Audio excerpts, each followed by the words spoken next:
네, 한국 전쟁 이후 70년이 지났습니다. 그러나 남북한 협약에 의해 중립지대로 지정된 비무장지대 DMZ에서의 긴장은 여전히 유지되고 있죠. 오랜 세월 사람의 손길이 닿지 않은 이 지역은 생태계의 보고로도 주목받고 있는데요. 이곳의 환경을 20년 동안 연구하신 DMZ 생태연구소 김승호 프란치스코 소장님을 모시고 이야기 들어보겠습니다. 소장님 안녕하세요. 안녕하세요. 네, 반갑습니다. 반갑습니다. 자, DMZ 생태연구소 순수 민간 단체로 알고 있는데요. 어떤 활동을 하고 계시나요? 저희들은 한마디로 표현하면 네. 시민과학의 형태거든요. 그래서 매니아들이 모여가지고 DMZ를 생태 조사를 하고 네. 조사한 결과를 바탕으로 아이들한테 생태 교육도 하고 네. 또 그 지역이 얼마나 중요한지를 외부에 많이 알려주는 그런 역할들을 하고 있습니다. 네. 자, 비무장지대 DMZ 하면 우리가 이렇게 알고 있는데 일단 면적이 어느 정도 돼요? 비무장지대는 학자마다 조금씩 다르긴 합니다. 네. 그런데 이제 처음에 설정됐을 때는 992평방킬로미터 정도 되는데 최근에 많이 줄어가지고 903평방제곱킬로미터 정도. 그러니까 우리나라 전체 면적이 0.4% 정도 0.4%. 됩니다. 사실 숫자로만은 우리가 가늠이 잘 안 되는데 네, 우리가 잘 모르겠어요. 보통 군사 분계선을 중심으로 남북으로 2km 네, 맞습니다. 네, 2km, 거기를 2km 있는 비무장지대라고 하죠. 하는데 맞아요. 네. 어렵네요. 대충 어느 정도 크기가 될지 상상이 잘 안 서울에 돼요. 한 0.7% 정도 되고 제주도 한 절반 정도 된다. 제주도의 제주도의 절반. 절반. 그 정도 거기 생각하시면 좀 와닿네요. 네, 그렇습니다. 그 중에서 당연히 북한 쪽은 갈 수가 없겠고 남쪽 네. 지역을 연구하시는 거잖아요. 맞아요. 맞습니다. 민간인 출입이 자유롭진 않을 것 같은데. 네. 일단은 목적 없이 그쪽을 들어갈 수 있는 방법은 없습니다. 네. 저희들은 이제 생태 조사 목적으로 군부대 허락을 받거나 아니면 이제 저는 이제 개인적으로 거기서 농사를 좀 같이 짓고 있기 때문에 그거를 이제 같이 들어가서 같이 보고 있는 중이죠. 그러니까 DMZ에서 농사짓는 건 아니고 그 근처에서 민통선, 네네. 민통선 네. 안에서 네네. 네. 뭔가 위험하거나 어떤 대비를 해야 된다거나 이런 건 없나요? 여러 가지 위험 요소는 많이 있죠. 네. 미확인 지뢰지가 있고, 그다음에 이제 길을 잃게 되면은 위험한 지역이 많기 때문에 본인이 이제 미확인 지뢰지라고 표시되어 있는 데 있는데 거기만 들어가지 않는다면 안전에 크게 지장은 없긴 합니다. 자, DMZ 생태연구소라고 했습니다. 네. 20년 동안 연구하셨다고 네. 그랬는데 이제 저는 궁금한 게 사실 연구할 때도 많은데 어떻게 DMZ 비무장지대에 관심을 갖게 되셨는지요? 저는 좀 우연한 기회에 사실은 그쪽을 가게 됐어요. 저는 고향은 이제 충청도인데 네. 군대 제대하고 복직발령을 파주로 받았거든요. 네. 참 우연이죠. 원래 그러면 직업이 저는 교사였었어요. 교사요. 네, 중등 교사였었는데 네. 제대하고 복직발령을 파주로 받았는데 어쩌다가 보니까 거기서 계속 있게 되더라고요. 그러다 보니까 이제 자연스럽게 그 지역에 대해서 공부를 하게 됐고 또 아이들을 가르치면서 제가 이제 생태 동아리 지도를 했었어요. 저는 임진강을 주로 이렇게 많이 다녔는데 네. 제 별명이 임진강 쏘가리예요. 임진강 쏘가리. 예. 왜냐하면 쏘가리가 궁금해서 쏘가리를 맨날 찾아다니면서 잡아보겠다고. 그래서 루어로 잡아보려고 임진강 하고서도 상류까지 다 다녔는데 한 번도 잡아본 적은 없는데 네. 다니다 보니까 이제 매우 임진강은 독특한 강이더라고요. 모든 강들은 하구가 막히해서 기수 지역이 발달하지 않는데 임진강은 아주 위까지도 아주 넓은 지역이 기수 지역이 발달되어 있어요. 그러다 보니 굉장히 다양한 어종들이 있고 풍광이 아주 기가 막히게 멋있는 장소가 많고 특히 이제 주상절리가 아주 빼어난 경치가 네. 있어요. 그러다가 이제 제가 이제 문산고등학교를 발령을 받았는데 바로 분양대 앞에 있는 학교거든요. 쳐다보면 이제 임진강이 보이고 철책이 보이는 그런 네. 학교예요. 아이들하고 다니다 보니까 계속 임진강만 다니니까 철책 건너가 너무 궁금하잖아요. 게다가 너무 우연한 계기로 제가 독수리 생태학교를 처음 거기서 운영을 했어요. 독수리가 그 지역에 많이 있나요? 많이 그때 당시에 많이 왔었거든요. 네. 한 20년 좀 더 됐죠. 네. 그런데 독수리 학교 생태학교를 만났는데 생각보다 사람들이 되게 좋아해요. 찾아오는 분도 많고 네. 또 민통선에서 그렇게 대중적인 체험 활동을 그때 한 번도 안 했었나 봐요. 제가 처음으로 했었는데 그걸 하면서 이제 자연스럽게 그쪽 지역을 드나들고 또 궁금하니까 계속 찾아가서 공부를 하고 조사하고 그렇게 되었죠. 근데 당시에 그래도 교사 생활을 하면서 네. 학생들하고 같이 이런 활동하는 게 좀 어렵지는 않으셨나요? 아, 이건 뭐 많이 힘들죠. 네. 그때 당시에는 이제 그 학생들 동아리 활동하는 거는 뭐 문제가 안 되는데 제가 따로 별도로 이렇게 활동을 하는 거는 되게 좀 불편한 문제가 많이 그렇죠. 있었어요. 또 파주는 그때 당시 학교 분위기가 또 승진해서 가는 학교이다 보니까 그 내부 규율이 좀 엄격해가지고 제가 외부 활동하는 게 쉽지는 않았는데 그 참 이상한 일이죠. 그 한 번 가서 본 그 자연의 그 네. 아름다움이 네. 잊혀지지가 않고 그 계속 거기를 몰입돼서 가는 좀 뭐랄까 좀 특이한 일들이 그러니까 자연의 그런 많았어요. 매력을 네. 많이 느끼시면서 거기에 네, 끌리신 거잖아요. 그렇죠. 더 알아보고 싶고. 그렇죠. 네. 네. 그럼에도 불구하고 그 병행이 힘들었지만 뭐 네. 때문에 이렇게 계속 활동하셨나 궁금한데요. 네. 그게 자연에 대한 매력인가요? 저는 뭐 애초에 뭐 자연에 대한 어떤 친밀도 있는 사람이긴 한데 네네. 제 세력이 프란치스코입니다. 네. 아시시 프란치스코. 그렇죠. 그래서 저는 그 자연 사물을 보거나 이런 거에 대해서 너무너무 좀 다른 사람보다 좀 예민하게 좀 반응을 하는 네. 것 같기는 해요. 또 DMZ 민통선이나 DMZ에서는 그때 당시만 하더라도 들어가면 아주 신비스러운 장면들이 많이 있었어요. 세상에 이럴 수가 있나? 이런 장면들이 너무 많거든요. 지금도 역시 마찬가지예요. 그 최근에는 이제 그 강원도 쪽까지 이렇게 저희들이 이제 조사를 다니고 있고 최근에 저희들이 작년에 조사했던 내용이 그 산림 수범, 그 비무장대 습지 지역을 산지 습지 지역을 조사를 하러 다녔었는데 겉으로 보는 DMZ하고 어떤 그런 중심적인 어떤 내용을 보고 들어가는 DMZ는 너무너무 달라요. 네. 우리가 이제 봄에 요때쯤 연천을 갔었는데 이 전부 다 그 조사자들이 세상 이럴 수가 있나 이런 그런 느낌을 받을 정도로 너무너무 아름다워요. 특히 어디가 아름다웠어요? 궁금해요. 그 제일 아름다운 것이 이제 네. 습지에 관련된 숲이 그렇게 아름다울 수가 없어요. 네. 그 우리가 살고 있는 지역은 습지 지역이라고 하면은 뭐 도로가 있거나 건축물이 있거나 뭐 여러 가지 시설물이 인공 시설물이 많잖아요. 네. 거기는 인공 시설이 하나도 없어요. 논과 밭만 있어요. 그래서 민통선 바깥에 논과 밭의 경치하고 민통산의 논과 밭이 너무 달라요. 그 논과 논 주변에 있는 경치가 논하고 같이 어우러져서 정말 꼭 보셔야 됩니다. 신문도 한번 보시면 정말 괜찮구나. 비무장지대는 뭐 이유 말할 거 없이 민통선만 하더라도 굉장히 아름다운 어떤 그 네. 생물의 구조를 가지고 있죠. 네. 그러다 보니 뭐 이거는 안 보면 안 되는 그런 상황이고 그 안 보면은 궁금하죠. 네. 궁금한데요. 그러니까 이제 그런 사람의 출입이 통제된 네. 그 지역 안에 네, 네. 자연 그대로 이제 아름다움을 이렇게 뿜어내는 그런 것을 보면서 매력을 느껴서 이제 본격적으로 연구를 해야 되겠다 이런 결심을 하신 것 같아요. 네. 언제부터 체계적으로 연구 조사를 시작하게 되신 건가요?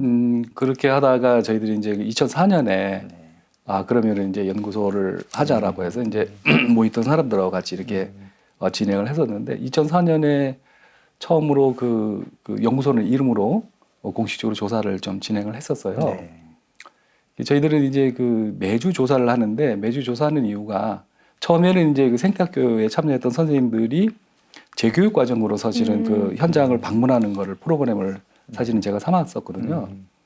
매주 가서 조사하는 내용이 생태교육이 최고더라고요 보니까 그 생태교육을 잘 하려고 강사 훈련의 목적으로 사실은 매주 조사를 네. 했는데 1년, 2년, 3년 지나다 보니까 그분들이 이제 거의 전문가 수준으로 네. 생태를 이해했고 또 장기적으로 주기적으로 조사를 하다 보니까 다양한 생물들을 생보다 많이 만날 수가 있잖아요. 네. 어쩌다 들어가는 것보다. 네.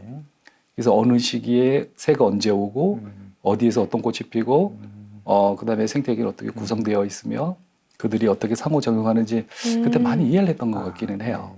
그러면 같이 연구하는 지금 활동가는 몇 명 정도 계시나요? 지금은 고정적으로 오시는 분이 네. 15분 정도 계시는데 매주 민통선에 15분이 들어오시는 건 참 대단한 그 활동이기도 합니다. 네. 대부분 이제 단체들이 제일 취약점이 그 예산의 문제 때문에 많은 사람이 활동할 수 없는 부분도 있거든요. 저희들은 크게 뭐 예산에 신경 쓰지 않고 왜 나가는 돈이 별로 없기 때문에 그럼 활동가로 같이 이제 하시는 분들은 그 생태학교 인연으로 연결된 분인가요? 아니면 처음에는 어떻게? 그랬었는데 네. 지금은 이제 이쪽에 이제 그 관심이 있는 분들이 이제 또 같이 전문가들 하자고. 생물이나 이런 맞습니다. 쪽으로 또 참여하시겠네요. 네네. 그러니까 저희들은 이제 주로 조사하는 게 이제 식물하고 습지를 중심으로 조사하고, 그다음에 조류. 네. 조류는 이제 사계절 다 조사를 네. 하고 있거든요. 그리고 뭐 이제 요새는 양서파충류나 곤충 종류도 이제 저희들은 같이 조사를 하고 있어요. 네. 그래서 거기에 해당하는 분들이 이제 거의 중원의 고수들이 많이 오셔가지고 예. 사실 뭐 전문가가 아니더라도 한 20년을 그렇게 똑같은 분야에서 네네. 연구하다 보면 완전히 전문가 박사가 되는 거잖아요. 네. 뭐 소장님 원래 전공이 어떤 분야였어요? 저는 원래 대학에서는 원예했어요. 원예. 아. 네. 식물에 관심이 또 많으셨겠네요. 네, 그 뭐 기본적으로는 그 원예는 뭐 살리거나 죽이거나 둘 중에 하나잖아요. 네, 그런 거를 좀 많이 좀 했었죠. 네. 자, 그러면 그 연구소가 이제 20년이 거의 다 됐는데 그동안에 어떤 의미 있는 조사나 발견이 있었는지 궁금합니다. 저희들이 이제 그 굉장히 중요한 어떤 개념이 그 장기적으로 같은 지역을 누적적인 데이터를 낸다는 거는 되게 중요한 개념이더라고요. 그래서 저희들이 이제 조사했던 내용들이 이제 통계를 처리하다 보니까 아, 이게 자연이 이렇게 변하는구나. 서식지는 이런 특성을 가지고 있구나. 또 그리고 기후가 변하니까 이런 반응이 일어나는구나. 이런 것들을 객관적으로 과학적으로 이렇게 볼 수 있는 장점이 좀 있더라고요. 네. 그래서 저희들은 이제 저희들 어른들만 활동하는 게 아니고 청년들도 와서 활동을 많이 하게 되게 되는데 그 친구들이 이제 그 과학적으로 이제 막 분석을 해서 논문도 이제 요즘 최근에 발표를 하고 있어요. NGO가 논문을 쓰는 기관은 그렇게 흔치는 않을 텐데 어쨌든 저희들은 환경운동을 좀 설득을 해보자. 저희들이 당연히 어떤 지역이 중요한 지역인데 이 지역을 막 웅변처럼 설명하는 건 한계가 있거든요. 저는 이 연구소 하기 전에는 이제 환경단체에 있었어요. 네. 그 정책위원장을 했었는데 정책이 쭉 진행되고 난 중간이나 후쯤에 문제가 있다고 문제 제기하고 이런 거를 쭉 좀 몇 년을 했었거든요. 그러다 보니까 아, 이게 사회적 비용이 너무 많이 들어가는 거예요. 이미 진행됐던 상황이고 그걸 되돌리는 문제 또 그리고 그걸 반대하고 그걸 제어할 때까지 너무 많은 에너지가 들어가서 사전에 먼저 한번 해보자. 그래서 이제 데이터를 내게 된 이유가 거기 있긴 한데 딱 데이터를 내 보니까 명확하게 설명을 할 수가 있어요. 그래서 이제 그 정책을 입안하기 전서부터 그 데이터를 놓고 이러이러한 전체를 했으면 좋겠습니다. 여기는 개발했으면 좋겠다. 아니면 좋겠습니다. 이렇게 선제적으로 말을 하게 되게 좀 좋기는 하더라고요. 좀 구체적인 예를 한번 들어서 말씀해 주시면 어떨까요? 네, 저희들이 이제 그 도라산 그 고속도로라고 문산 개성강 고속도로를 논다고 문재인 정부가 네. 발표를 했었거든요. 그걸 예타 면제를 하면서까지도 급하게 이제 추진했던 상황이었었어요.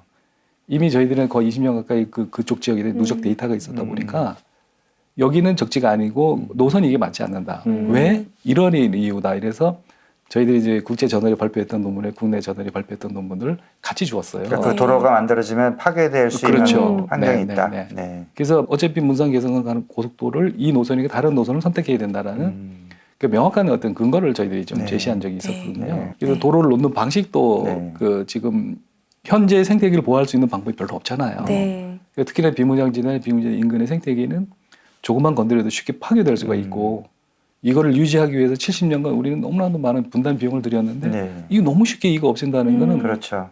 말이 안 되는 입장이더라고요. 네. 그래서 이제 그걸 뭐 국내의 연구진들이나 아니면 뭐 국가기관이나 계속 의견을 제시를 했었고 그것도 부족해서 해외 단체들한테 저희들 자료를 주고 그 논문을 주면서 자 이런 지역이니까 반대 좀 같이 해달라. 이래서 이제 국제기구한테도 이제 같이 협력하는 활동을 했었는데 그래도 그쪽 지역에 대한 생태적인 어떤 특성이나 내용들을 가장 잘 설명할 수 있었던 기회였던 것 같긴 해요. 근데 그게 이제 그 우리 연구원 중에 박사 논문으로 또 표현이 돼서 지금 박사학위도 받았는데 한 지역에 대해서 자연 생태를 보다 구체적으로 이해한다는 거는 참 중요한 문제인 것 같더라고요. 그 저희들이 이제 단순히 뭐 연구소이기 때문에 조사 다니는 그런 그 잡 외에도 이거는 그 인류 문화사적으로도 되게 중요한 어떤 개념을 가질 수가 있더라고요. 네. 우리 소장님 그 연구자로서 굉장히 가슴이 벅찼던 순간이라던가 잊지 못할 일들이 굉장히 많으실 것 같은데 어떤 일들이 좀 떠오르세요? 그 연구자 입장에서 제일 그 기쁜 거는 매주 한다는 게 제일 기뻐요. 저는요. 이 성과가 어떻게 뭐 크게 나타난 것보다도 제가 매주 어떤 지역의 생물을 대면한다는 거 이것만큼 더 기쁜 일이 사실은 별로 없어요. 제 생에 이렇게 좀 의미 있는 일을 내가 언제 해봤을까 이런 생각을 들 정도로 그것 때문에 특별히 뭐 이렇게 제가 각광받거나 이런 것보다는 오히려 꾸준하게 제가 끊임없이 그걸 지치지 않고 할 수 있다는 그 자체가 저한테 제일 행복하고 벅찬 일인 것 같긴 해요. 아니 근데 이제 어떤 사람들은 매주 뭔가 어디를 가서 일을 해야 되는 생각하면 아유 좀 안 갔으면 좋겠다 이런 생각도 할 수 있는데 매주 가는 게 기쁘다는 그 자체가 얼마나 일을 사랑하시고 네. 자연을 사랑하시는지 알 수 있을 것 같네요. 네. 정말 표정만 봐도 네. 그 경이로움, 그 아름다움, 아, 그거를 못 보여드려서 안타깝다 이런 게 너무 표정에서 느껴졌습니다. 네.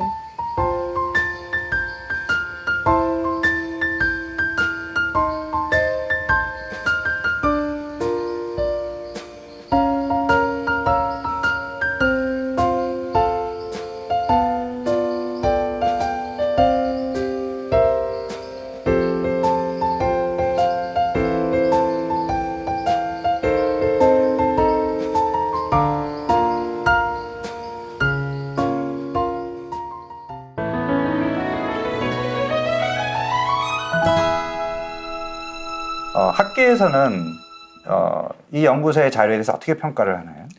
지금 맨 처음에는 이제 그 시민단체가 이렇게 조사한 거니까 그 국가기관이나 연구자들이 별로 이렇게 아무래도 처음에 중요하게 그랬겠죠. 네. 취급을 하지는 않아요. 네. 근데 저희들도 이제 논문을 발표를 네. 몇 편을 발표하고 나니까 괜찮네? 네. 이런 느낌이 들죠. 그래서 지금 최근에는 이제 그 내셔널 지오그래피라는 프랑스 박물관이라는 해외 연구기관은 공동 연구를 좀 하고 있고 국내외적으로 지금 저희들이 하고 있는 데이터는 비무장지대 특히나 국가기관이 하지 못한 일을 우리가 민간이 하고 있었는데 그것들이 어떤 특별한 목적으로 만들어진 것이 아니고 전수조사 형태로 저희들은 조사하는 게 좀 특징이긴 해요. 저희들은 연구소 존립 목적이 조사를 위한 존립이에요. 뭐 돈이 들어오든 의뢰가 네. 들어오든 말든 그건 상관없이 별 상관없어요. 어쨌든 계속 연구는 하시는 거고. 조사를 하기 위해서 프로젝트를 하는 거고 조사를 하기 위해서 돈을 벌어야 하는 거고 네. 돈을 모아야 하는 것들이 조사 때문에 그렇거든요. 네. 같이 참여하는 분들이 다 그런 저와 비슷한 생각을 많이 갖고 계세요. 그러니까 뭐 요만큼 조사하십시다 그 목표를 정해주면 그 이상을 막 정신없이 이렇게 조사를 하셔요. 그러니까 어느 조사보다도 데이터가 아주 풍발풍발하고 정확하게 나타나고 있기 때문에 저희들이 이제 지금 국가기관의 그 연구 용역을 해보니까 거기서 되게 만족도가 좀 높더라고요. 그래서 워낙 좋아하는 분들이 하다 보니까 참 많이 저희들이 데이터를 내고 있고. 근데 저는 이 비무장지대가 사실 생태학적으로 왜 이렇게 가치가 있는 건지 그 설명을 조금 더 자세히 듣고 싶거든요. 비무장지대는 그 접경지는 그 전 세계적으로 몇 군데가 있어요. 많이 네. 여러 군데가 있는데 한국의 비무장지대는 좀 독특하죠. 이렇게 절대로 사람이 못 들어가 있는 공간 사실은 없거든요. 네. 군인의 정찰 외에는 뭐 거의 못 들어가잖아요. 우리나라 지형 자체가 동고서저의 지형이잖아요. 네. 동쪽이 높고 서쪽이 낮은 지형이고 그리고 해발 고도가 다양한 해발 고도가 있고 이 다양한 해발 고도에 다양한 물줄기들이 있는 그 가운데를 딱 그어놓은 거예요. 동서부터 서까지. 그러다 보니까 서식 공간이 너무너무 다양한 거예요. 습지도 풍부하고 그다음에 구릉지도 충분하고 농경지도 충분하고 높은 산악의 줄령도 많고 햇볕이 비치는 곳도 많고 햇볕이 없는 곳도 비가 많이 오는 곳 적게 오는 곳 너무너무 다양한 조건 서식 조건이 네. 있고 이 너무 다양한 서식 조건은 많은 생물들이 살 수 있는 조건이 그렇죠. 되는 거거든요. 그리고 또 하나의 또 절묘한 또 이게 참 이상한 표현인데 절묘한 것이 딱 남북의 중간이에요. 이게 북반계하고 남반계의 중간지대 여기가. 네. 그 북반계의 식물하고 남반계 식물이 많은 점이지대라고 하거든요. 그래서 다양합니다. 그리고 이 바닷물이 밀려드는 기수 지역이 저 연천까지 올라가기 때문에 바닷물과 민물이 만나는 이 기수 생태계는 전 세계적으로 굉장히 중요한 생태적인 보고거든요. 네. 그게.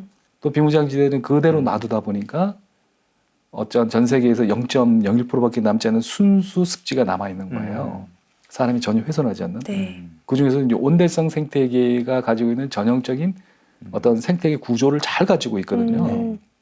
근데 우리 지구 안에서 보면 온대성 생태계는 도시가 많이 발달되어 있잖아요. 사람들 편의 시설이나 뭐 아니면은 구조라든가 뭐 이렇게 휴양지나 이런 것들이 발달되어 있지 아무도 들어가지 않는 순수한 자연을 둔 데가 여기밖에 없는 여기밖에 거예요. 없죠. 네. 이게 얼마나 절묘한 맞습니다. 장소입니까? 정말요, 이게. 이제 뭐 역사적으로는 우리가 불행한 현실이긴 하지만 70년 동안 아무도 들어갈 수 없는 와. 맞습니다. 그런 생태의 보고가 네. 생겼다는 것이 굉장히 대단한 일이죠. 그렇죠. 이렇게 네. 절묘한 공간에 수없이 많은 생물이 사니까 네. 어떻게 안 궁금하겠어요. 네. 이게 궁금해지네요. 네. 안 가보면 미치겠는 거야. 이게. 그렇죠. 자, 이런 환경적인 가치를 사실 남북한이 같이 걸쳐 있으니까 네. 남북한의 어떤 교류의 장으로 활용하면 좋겠다. 이런 얘기 네. 사실 예전부터 그렇죠. 맞습니다. 있어 왔었잖아요. 그래서 네, 같이 네. 연구하면서 네. 뭐 평화의 초석을 쌓자 뭐 이런 네, 얘기도 네. 있었고요. 이제 뭐 현실화될 가능성이 있는가? 남북 관계에 따라 변동이 뭐 심하겠지만 요즘 같이 좀 얼어붙을 때는 좀 어렵긴 하겠지만 어떻게 해요? 소장님 보시기엔 어떨 것 같습니까? 참 어려운 문제이긴 한데 제가 큰 소망이 바로 그 부분이거든요. 네. 그러면 어떻게 하면은 그들과 우리가 정치적 이념을 떠나서 교류할 수 있느냐는 되게 중요한 과제 중에 하나라고 네. 저는 생각을 했고, 그 남북이 공유할 그 공간은 사실은 그 유엔 관할이기 때문에 북쪽도 남쪽도 아니거든요. 그러니까 오히려 북한은 그쪽을 뭐 어쩌고 이렇게 하더라도 우리는 유엔을 통해서 해야 되는 그 한계가 좀 있긴 합니다. 네. 그렇다면 어차피 우리가 그 한반도 허리가 갈라져 있다면 분단의 비용을 그렇게 많이 들여 생태에 복원하는 것을 그냥 두고 있는 것은 의미가 없다. 또 북한의 상황을 판단을 해보니까 가능성이 참 높은 것 같기는 해요. 2018년에 북한에도 유엔 람사르스에 등재를 했어요. 그 두 군데를. 그리고 세계 철새날 행사도 하고 있고 북한도 어떤 그 ICN의 멸종위종을 그 세계적으로 발표도 하고 막 그렇게 네. 하긴 해요. 그럼 같은 공간에 같이 이렇게 서로 마주보고 뻔히 있는데 소리만 질러 들리는 지역이 뭔가 같이 해야 될 필요는 있는 거죠. 그래서 이제 거기를 한강호 같은 경우는 이제 한국 남북이 동시에 람사르스에 등재를 해가지고 공동 프로그램을 하자. 네. 어째 활동은 북한에서 하고 우리는 하더라도 공유 공간을 같이 이렇게 쓰는 게 어떻겠냐. 그렇죠. 이런 제안도 좀 했었고 또 제가 이제 사실은 그 남북회담 본부에 한번 내가 발표를 한 적이 있어요.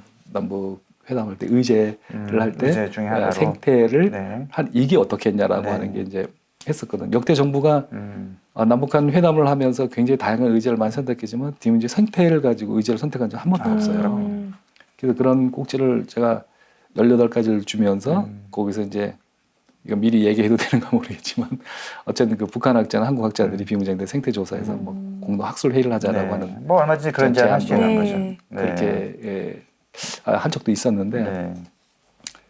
그 저희들이 이제 그 비무장지대에 의해서 발견되는 생물들을 그 경제과학진흥원이라는 데하고 그 같이 그 성분 분석을 해서 제품화하는 거를 같이 해봤어요. 참 신기하게도 참 이거 믿어질지 모르겠는데 동일한 품종인데도 이 적경지에서 그 채집한 생물은 또 성분이 좀 괜찮은 성분이 많아요. 너무 신기하죠 이게 네. 같은데 네. 20개 넘는 특허를 냈어요. 그러니까 그 공간에 살고 있는 생명체가 약간 독특하긴 해요. 서식 공간이. 네. 제가 이제 그 굉장히 매료되는 부분 중에 하나도 서식지가 특별하다는 거죠. 거기가. 하다못해 논에도 네. 논에 들어가도 멸종위기 곤충들이 그렇게 많은 거예요. 그런 부분들을 중심으로 해가지고 네. 이제 경공업 중심의 경업이 아니고 진짜 뭐 산림도 좋고 그 생태를 같이 교류할 수 있는 네. 기술적인 서로 교류하고 그 자원을 공동으로 이용하는 게 어떻겠냐라고 하는 제안도 좀 하긴 했거든요. 사실 저희는 안 가봤기 때문에 사실 궁금한데 아까도 소장님이 거기 가서 정말 자연의 그 경이로움에 놀라서 감탄하고 이런 얘기를 하셨는데 네. 실제로 경험한 얘기를 좀 들려주세요. 저희는 못 가봤으니까 네. 어디까지 가보셨는지 특히 무엇이 정말 가슴을 떨리게 만드는 그런 자연의 아름다움을 느끼셨는지. 저는 이제 그 전에는 특별한 장소 가서 감동을 했는데 요즘엔 논에 가서 네. 논이나 밭에 가들이 감동을 해요. 아니 어딜 가도 저는 그 아바타에 나오는 무슨 그런 장면 그런 걸 저는 연상했는데 괜히 그런 게 그런 생각이 장면도 나요. 있어요. 그런 네. 장면도 있고. 네. 네. 그러니까 이제 지뢰밭에 네. 갔는데 아무도 손을 안 대는 울창한 아바타 같은 장면들이 딱 나타나요. 네. 그런 공간도 있거든요.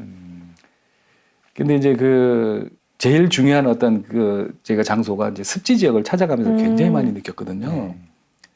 그 습지는 모든 생명의 원천이기도 합니다. 모든 생물이 물을 중심으로 많이 이렇게 서식을 하고 네. 이동을 하고 모이고 흩어지고 이렇게 하는데 그런 지역이 너무나도 그 자연스럽게 있는 거예요. 그게 굉장히 좀 저는 이제 경이로운 어떤 장면이었고 특히 이제 새벽에 그 해가 뜨기 전에 이제 조류 조사하러 들어갈 때 새벽에 가거든요.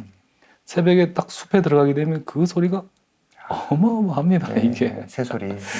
정말 진짜 온갖 새들이 그렇게 요란하게 합창하는 난 한 번도 그런 경험을 별로 쉽게 하진 못하잖아요. 네. 민통성들은 너무너무 훌륭해요. 그 창세기에 좀 하느님께서 세상을 만들어 네. 보시니 좋더라 이런 느낌도 좀 가지셨을 것 정말 같아요. 그거는요. 저는 네. 그 거의 뭐 매주 경험하듯이 네. 하거든요. 그렇다면 소장님 비무장지대는 좀 어떻게 활용하는 게 제일 좋을까요? 우리 소장님 의견은 네. 어떠세요? 그 비무장지대는 뭐 한민족의 굉장히 가슴 아픈 상처이자 또 그 뭐 예수님의 허리같이 창 맞은 허리처럼 느껴질 때가 좀 가끔 있기는 해요. 우리가 전범 국가가 아니거든요. 2차 세계를 일으킨 국가도 아니고 우리가 전쟁 2차 세계 책임을 지는 당사자는 아니에요. 그럼에도 불구하고 우리가 분단의 어떤 책임을 지고 있는 거거든요. 이거는 거의 인류를 위해서 우리가 속죄하고 있는 느낌이라는 생각을 좀 많이 해요. 그렇다면 이거를 그냥 두어서는 또 남북이 통일이 된다고 땅 투기를 먼저 해서 선점을 해서 우르르 밀어버리고 옛날로 환원시키는 거는 이거는 아니라고 그렇죠. 저는 생각을 합니다. 그렇죠. 이거는 뭐 이유가 없는 거죠. 그렇게 할 이유가 없는 네. 거죠. 정말 지혜롭게 이 땅을 잘 활용해야 될 것 맞아요. 같은데요. 그래서 통일을 즈음한 독일에서 이 독일 사람들이 생태적으로 우수한 생각을 가지고 있어서 그런에서 반트를 만든 건 아니고 아차한 거죠. 이렇게 자기네도 통일이 올 줄 몰랐는데 통일이 왔어요. 그래서 빨리 거기를 유수 지역을 보존지구로 지정하는 행동을 했었거든요. 그래서 가능한 지역을 거기는 생태계 보존 지역을 지정을 했어요. 네. 이게 우수한 생태계를 보존한 게 아니고 보존이 가능한 지역을 선택을 한 거죠. 네. 근데 우리는 알고 있잖아요. 비무장지대 얼마나 생태계가 중요해요. 네. 서식 공간이 얼마나 훌륭한 거를. 그러면은 서식지를 먼저 우리가 파악을 한 것을 통일 이후에도 이 부분을 놓고 다른 방향으로 비무장지대의 어떤 미래를 이야기를 하고 설계를 해야 된다. 특히 이렇게 우리가 지금 여지까지 경험한 것들은 생태계를 고려하지 않고 무조건 현재 이익을 위한 개발을 많이 했잖아요. 네. 그 방식으로 비무장지대를 보는 우리 안 정치 된다. 체제는 안 된다. 네. 우리의 인식은 안 된다. 네. 남북이 통일이 된 때는 제3의 어떤 그 개념이 필요하다. 네. 그 한반도에 대한 전체의 디자인을 할 때에 새로운 개념이 필요하다. 무조건 우리가 선점해서 땅 투기하듯이 선점해서 이러한 형태로 비무장지대를 바라봐서는 안 그렇게는 된다. 안 하겠죠. 사실 그 70년의 그 희생이 담긴 그 아름다운 자연을 막 개발하자 이런 얘기는 안 할 것 같고요. 최소한의 도로와 최소한의 건물만 하고 뭐 진짜 공원으로 평화와 생태를 위한 공원으로 남겨둬야 될 것 같은데 혹시 그런 디자인 이런 게 실제로 뭐 이렇게 계획이 되거나 이런 건 있나요? 아직까지는 그걸 구체적으로 네. 이렇게 하는 거는 사실은 그 뭐 정부에서도 그렇게 많이 못 하고 있긴 해요. 그 저희들은 이제 그런 개념을 가지고 좀 네. 하고 있거든요. 저희들이 이제 통일부에서 그 DMZ 지도 매핑 작업을 한 번 했어요. 네. 거기에 이제 아주 과거서부터 현재까지 비무장지대의 생태계 변화되는 네. 축을 이렇게 쭉 전체적으로 네. 100년 동안에 있는 상황을 이제 분석을 해봤거든요. 네. 이 분석을 해보니까 그 과거에 어떤 그 전쟁 전, 이거 일제시대 이전에 있던 그 지형하고 지금하고는 좀 많이 변화를 좀 하죠. 그 이용하는 형태가. 네. 그래서 이제 군부대가 들어와서 군 작전하면서 그 생태계 변화되는 것들도 사실은 쭉 나타났었는데, 그럼 향후 이쪽 지역을 어떻게 해야 한반도가 생성된 이후에 생태계를 그대로 유지할 수 있느냐. 네. 이 문제는 되게 중요한 학술적인 네. 필요가 네. 있고 가치가 있다고 저는 생각을 했거든요. 그렇죠. 저희 연구소에서는 뭐 작은 연구소고 시골에 있는 조그마한 연구소지만 그런 큰 그 설계를 하고 있습니다. 네네. 한반도 통일됐을 때에 생태계를 어떻게 보존하고 어느 지역에 도로를 놓고 어느 지역에 네. 마을 정주 공간을 구성할지에 대한 고민을 하면서 네. 전체 그 고민을 하고 있긴 하죠. 뭐 20년 동안 연구해 오셨으니까 다른 어느 기관보다도 가장 잘 알고 그렇죠. 가장 필요한 그런 그 어디에 뭐가 필요한지도 가장 잘 알 수 있는 그런 곳이라는 생각이 드네요. 자, 혹시 이 기회를 빌어서 네, 사람들에게 하고 싶은 이야기가 있으시다면. 네. 네. 지금 지구 전체는 큰 위기의 상황에 처해 있거든요. 네. 그 기후 변화는 사실은 북극곰의 이야기가 아니고 우리들의 이야기고 네. 우리 주변에서 현재 발생하고 있는 심각한 문제 중에 하나거든요. 네. 사실은 그 모든 그 인류 문명의 위기는 우리가 절제하지 않는 그런 생활 속에서 나왔다고 생각을 합니다. 우리가 그 살기 힘들다는 이유로 먹고 사는 게 힘들다는 이유로 그 다른 생명에 대한 어떤 존엄성을 그 함부로 했던 그 부분들이 결과로 나타나는 거라고 저는 생각을 하거든요. 그래서 그 우리가 그 비무장지대의 생태를 저는 많이 보면서 무슨 생각을 많이 했느냐면 그 비무장지대가 생성되기 전 한국 전쟁 2년 전부터 가장 극심한 전투가 거기서 일어났어요.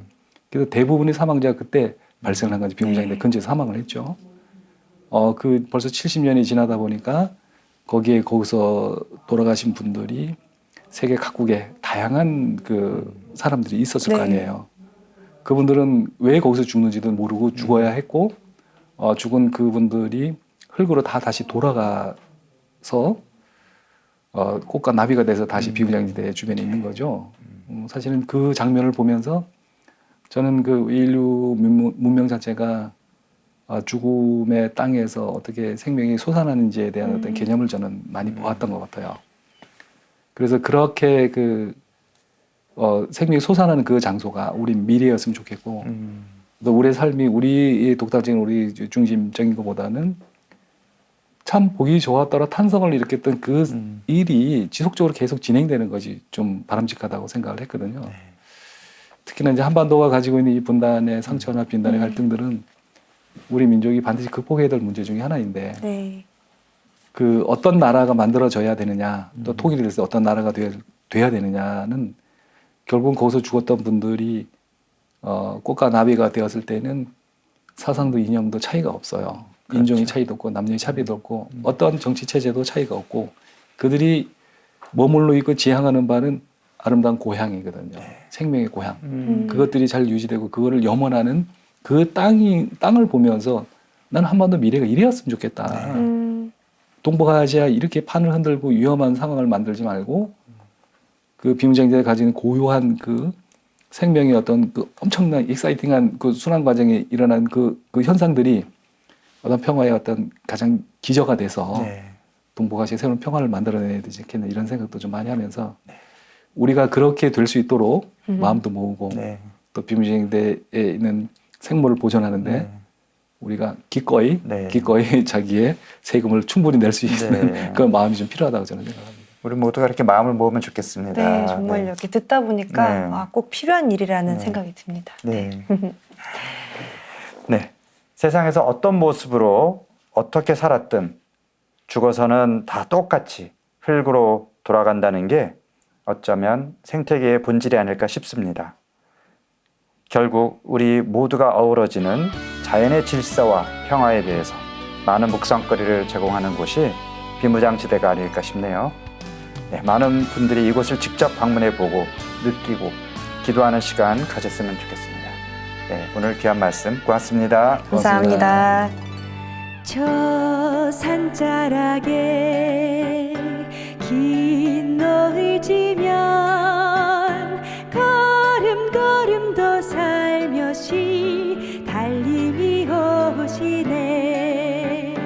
밤 달빛에도 참 어여뻐라. 골목 선 담장인 달빛이 반기네. 겨울 눈꽃이 오롯이 앉으며